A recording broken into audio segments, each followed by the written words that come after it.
Halo Sainsikers, kembali berjumpa bersama saya Denny Darko. Tidak ada yang namanya misteri, yang ada adalah tanda-tanda yang kita semua coba untuk mengerti. Lesti dan Rizky Bilar ini tak hentinya untuk menarik berita, dan ini memang pasangan fenomenal. Sudah berbulan-bulan ternyata pesonanya tidak kunjung pudar, dan sambil kita menanti pernikahannya, ini ternyata selalu saja banyak hal yang bisa dibicarakan tentang mereka berdua. Terakhir ini kabarnya nggak sedap. Bukan tentang mereka berduanya, tapi salah satu oknum yang mengaku fans mereka, yang menasehati, atau mungkin kalau boleh dibilang mengatai atau mengutuk Gilang Dirga dan istrinya dan keluarganya, dianggapnya begitu, dan akhirnya menimbulkan polemik karena oleh Gilang terus kemudian diburu orang ini, dikejar, dan sempat ada pernyataan maaf, tapi ternyata bukan orang itu. Ada yang mengaku kalau dia bukan itu tadi. Nah, di luar bahwa ternyata ada yang mengaku kalau ini, ada yang mengatakan kalau ini sebenarnya bukan Leslar. Karena kalau Leslar yang sebenarnya harus ada fotokopi KTP yang beberapa bagiannya dibelurkan untuk menunjukkan bahwa yang mereka ini adalah fans yang memang mendukung. Tapi kan sekian banyak orang ini tidak bisa di tracing satu persatu. Dan saat seseorang mendukung orang lain, apakah mereka harus menunjukkan satu legalitas diri untuk melakukan itu? Saya pikir sih ini adalah satu permasalahan yang abadi, sesuatu yang tidak akan pernah hilang. Tapi ada satu hal yang menarik yang kita bisa lihat di sini. Dan yang paling penting, apakah memang Lesti dan Rizky Bilar harus meminta maaf kepada Gilang tentang ini? Nah, saat berita ini dibuat, udah ada klarifikasi Deddy Corbuzier yang mengundang Gilang Dirga, dan tontonannya cukup menarik, banyak fakta yang juga akhirnya dipaparkan di situ. Silakan nonton di channel Master Deddy Corbuzier, dan kalau mau melihat tayangan aslinya ada di channel Gilang Dirga atau Interogasi, dan kalian harus nonton sampai selesai agar tidak miskomunikasi. Tapi kartu saya, kita akan lihat apa opini dari kartu saya dan apa yang bisa kita ambil jika ternyata kejadian yang saya yakin ini kejadian pasti banyak, paling tidak ya 10-20% memiliki kesamaan dengan kejadian apa yang dialami oleh kita di kehidupan sehari-hari. Nggak pakai lama, kita langsung lihat. Dan kalau saya dapat kartu Knight of Swords, yang ingin saya artikan adalah ini sebenarnya Gilang itu ingin, seperti dikatakan di podcast Master Deddy ini, dia ingin menjadi lilin yang menyala di kegelapan. Dia mengeluhkan banyak sekali oknum-oknum yang mengidolakan seseorang. Saat idolanya ini tadi, dalam tanda kutip, dianggap diserang, dia bereaksi yang berlebihan. Dan pada kenyataannya ini tidak hanya ke person saja. Mungkin kalau kita lihat skala besar, ada yang merasa misalkan Islam dihina, terus dia marah kepada satu kelompok, dan dia mewakili Islam itu sendiri, yang padahal juga enggak. Nah, ini sebenarnya banyak kan kesamaannya dengan apa yang terjadi di sekitar kita. Dan hal ini disayangkan. Tapi titik di mana Gilang ini emosi adalah saat si orang ini tadi, saya tidak berani mengucapkan kata-kata persisnya karena daripada salah, tapi intinya adalah dia mengatakan Gilang dan istrinya ini tidak kunjung mendapatkan keturunan karena bersikap seperti yang dituduhkan. Nah, ini tentu saja sangat menyakitkan. Apalagi untuk orang yang seperti saya yang pernah menunggu anak selama 7 tahun, ini sesuatu yang amat menyakitkan. Dan jika ini diucapkan secara tidak bertanggung jawab oleh seorang oknum atau seseorang yang dia memakai identitas palsu atau apapun itu, dia pasti tidak memikirkan kata-katanya ini akan berimpak atau berakibat apa.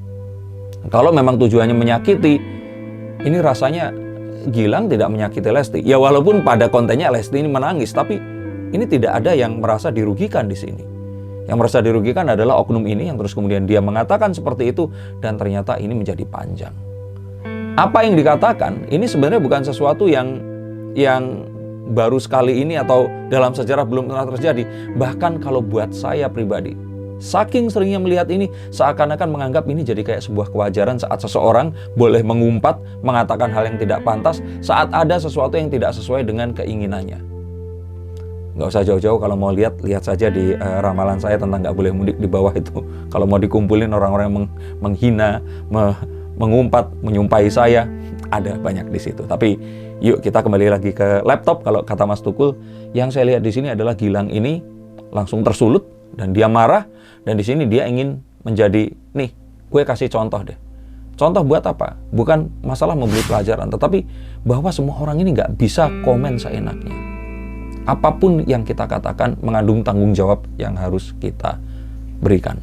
Dan kemudian kita lihat lagi di sini bahwa ya tujuannya orang ini baik, membela Lesti yang dilihat menangis dan dia mencoba untuk menasehati Gilang juga ya, walaupun saya tidak tahu kapasitasnya menasehati seorang Gilang Dirga dan istrinya dan keluarganya. Tapi caranya ini salah.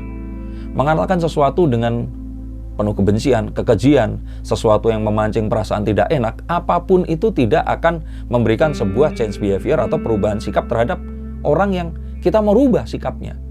Jadi tujuannya nggak nyampe. Yang nyampe tujuan yang lain, bahwa orang ini menghina Gilang Dirga. Dan yang terus kemudian dia mengejar orang ini, ya ini adalah sepantasnya. Mau sampai kapan hal ini terulang lagi dan lagi? Sampai akhirnya ini terbukti. Siapa yang dirugikan? Semua dirugikan. Gilang Dirga dirugikan, dia dirugikan. Lesti yang nggak ikut-ikutan, ikut dirugikan. Dan sayang banget. Banyak orang-orang yang menyayangi Lesti, ingin menjaga Dede ini sampai pernikahan dan sebagainya. Lesti ini hanyalah seseorang yang, saya bilang hanyalah karena ya dia dengan kehidupannya ini God given. Dia hanya seseorang yang berusaha untuk berkarya sebaik mungkin.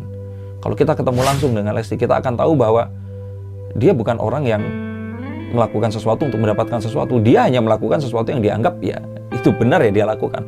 Jadi kalau kita lihat dia menangis dan sebagainya, ya ini hanyalah pernyataan yang saya pikir ya, kalau mau ngebelain dia, jangan berikan sebuah hal yang buruk yang akan dialamatkan kepada Lesti ini tadi. Kasihan. Mengingat kejadian dengan Siti Badriah kemarin dan sebagainya, betul nama Lesti ini naik ke atas, tapi di saat bersamaan angin di atas bertiup, bukan masalah kencang lagi, mungkin seperti badai.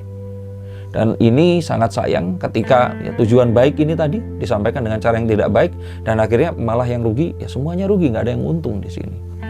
Kalau saya lihat lagi di sini, artinya ya jangan terlalu fanatik saat kita membela sesuatu, seseorang atau apapun itu. Sesuatu yang berlebihan tidak akan pernah baik, tidak akan pernah berakhir baik untuk siapapun. Dan fanatisme ini tadi yang muncul, yang terus kemudian orang tadi menyatakan sesuatu yang mempercayai sesuatu yang tidak benar, mengatakan sesuatu yang juga tidak benar, dan terjadi hal yang tidak benar di sini. Apapun itu tidak pernah dibenarkan untuk kita fanatik membela sesuatu berlebihan, apalagi saat kita melakukan sesuatu berdasarkan sebuah kebencian. Kalau masih ini sifatnya nasihat dan sebagainya, lakukan dan sering lakukan, bahkan persering. Tapi jika seperti ini terlintas saja di benak kita, mohon duduk dulu, minum dulu, ya kalau udah buka puasa ya, santai dulu. Apakah benar itu yang akan kita katakan? Tujuan kita kan ingin merubah orang itu. Sama seperti saat kita membenci seseorang. Nah, jangan pernah benci orangnya, benci apa yang dilakukan kepada kita, atau dilakukan kepada orang lain menimbulkan perasaan tidak suka kita. Dan itu yang harus dirubah. Karena saat kita membenci seseorang, maka sebenarnya kita melebihi Tuhan itu sendiri. Karena Tuhan pun belum menentukan apakah kita akan masuk surga atau neraka. Ya, kalau kalian percaya. Sampai detik di mana kita akan meninggal. Dan jika ternyata meninggal kita bertobat, ya Tuhan memaafkan kita. Nah, sekarang siapa lu? Siapa gue? Siapa kita yang tidak memberikan maaf dan kesempatan untuk orang lain? Ini yang harus kita perhatikan. Maka fanatisme adalah sesuatu yang mungkin hanya Tuhan yang boleh memiliki. Tidak satupun makhluk yang bisa seperti ini. Even bahkan iblis pun itu masuk neraka karena fanatisme terhadap kemampuannya. Saat dia diminta untuk tunduk, mengakui bahwa Adam ini adalah ciptaan yang paling paripurna, dan dia tidak mau melakukan itu. Fanatisme tidak untuk makhluk ciptaan Tuhan, siapapun itu. Dan kemudian saya lihat di sini, membela boleh. Kita akan mau jagain Dedek dan sebagainya, it's okay. Tapi ya balik lagi, ini kalau sudah seperti ini keterlaluan. Malah yang terjadi adalah menodai nama baik Dede itu sendiri. Dan jika ini sudah terjadi, ini satu titik rusak susu sebelanga. Dan ini adalah harapan untuk kejadian ini terjadi sekali ini saja dan jangan terjadi lagi. Dan kalau kita lihat lagi di sini, kembali di sini bahwa mulutmu adalah harimaumu, fansmu itu adalah apa yang akan mencelakakan. Dede tidak akan celaka oleh orang-orang yang lain. Dede akan celaka oleh perlakuan oknum fansnya yang tidak bertanggung jawab seperti yang satu ini. Stop untuk seperti ini. Jadilah seorang supporter yang baik. Kita melihat kejadian seperti sepak bola, seperti sebuah partai politik, atau perhelatan pemilu, atau bahkan kepercayaan terhadap sebuah agama ini dinodai oleh oknum-oknum yang merasa bahwa dia berhak mewakili apapun yang dia wakili untuk melakukan sesuatu yang negatif, untuk memberikan statement tertentu yang ternyata itu nggak mewakili. Kalau orang Jawa bilang blas, nggak mewakili, nggak ada. Kalau saya kira kita harus memperhatikan sekali lagi pedang yang kita pegang ini tadi, ketahui ayunannya ini akan kemana, dan tidak melakukan kebodohan sebodoh ini tadi. Bahwa ternyata yang dilihat saat, oh tapi kan Dedek di situ menangis, Dedek merasa sangat tercekat saat itu, terus kenapa dicecar masalah waktu menikah bareng sama waktu diundang saya lupa nih diundang atau pokoknya intinya adalah Gilang ini merasa bahwa kenapa kok waktu sama dia nggak mau tapi sama Atta Halilintar dia mau, dan ini sesuatu yang sifatnya yaitu adalah kontennya itu tadi. Setelah konten ini tadi dalam si Dedek ini kaget dan sebagainya, mereka tetap temenan kok. Jadi please lah tahu bahwa apapun yang kalian tonton di ponsel kalian tonton di televisi, itu tidak sepenuhnya seperti itu. Yang pertama adalah selesaikan dulu nontonnya. Lihat dulu sesuatu yang membarengi itu tadi. Ini artinya kontekstual ya. Jadi arti kata tidak seperti itu karena harus disandingkan pengertiannya dengan yang lain. Dan baru artikan hal tersebut. Kalau kita memenggal-menggal ini, akan banyak hal negatif yang akan kita dapatkan. Maka saat kita melihat sesuatu, jangan langsung percaya. Kalian amini saja, just enjoy the show.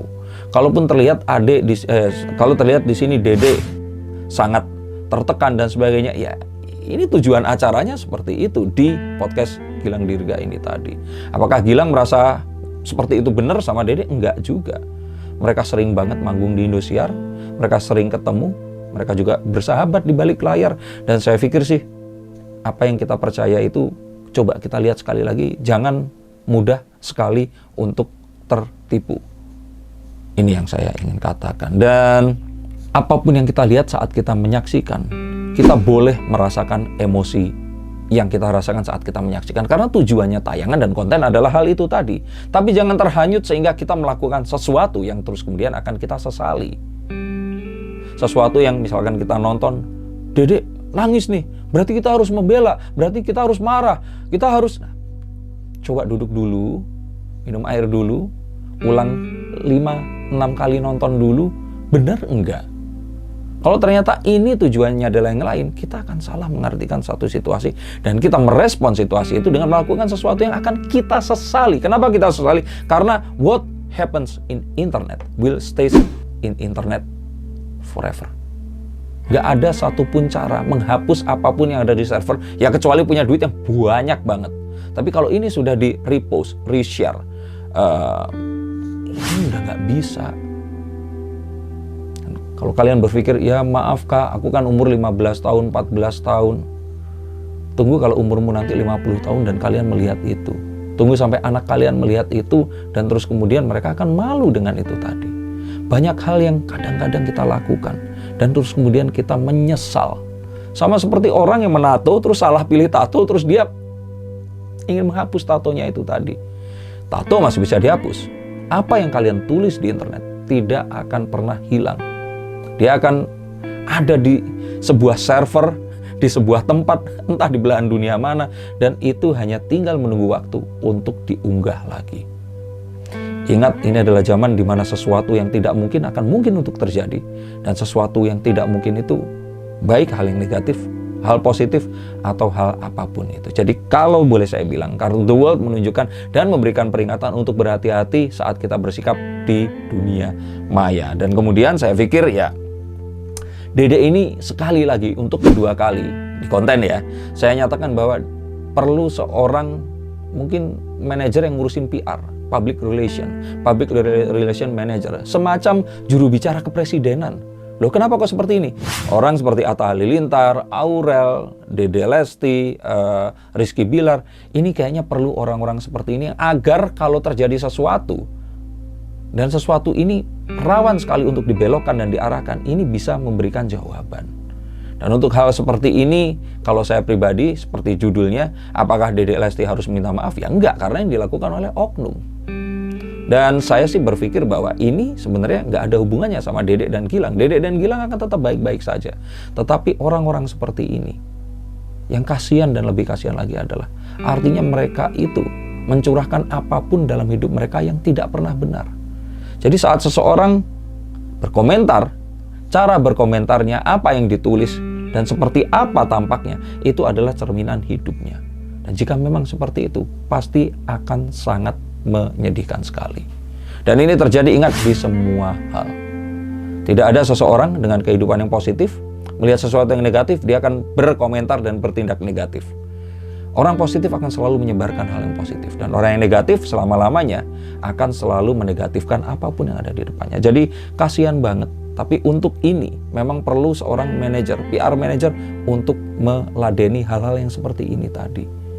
Dan yang saya pikir adalah jika kalian mengidolakan seseorang, jangan cuma ngebelain, jangan cuma mengeluh-elukan, jangan cuma kalau orang bilang itu kagum saja, tapi tirulah dia.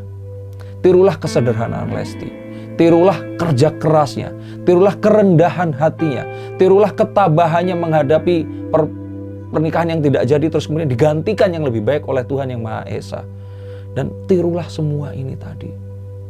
Dan jika ternyata kalian meniru, maka sebenarnya kalian pasti akan mikir 1000 kali untuk berkomentar semacam itu kepada Gilang Dirga, seperti oknum itu tadi. Jadilah seperti idola kalian.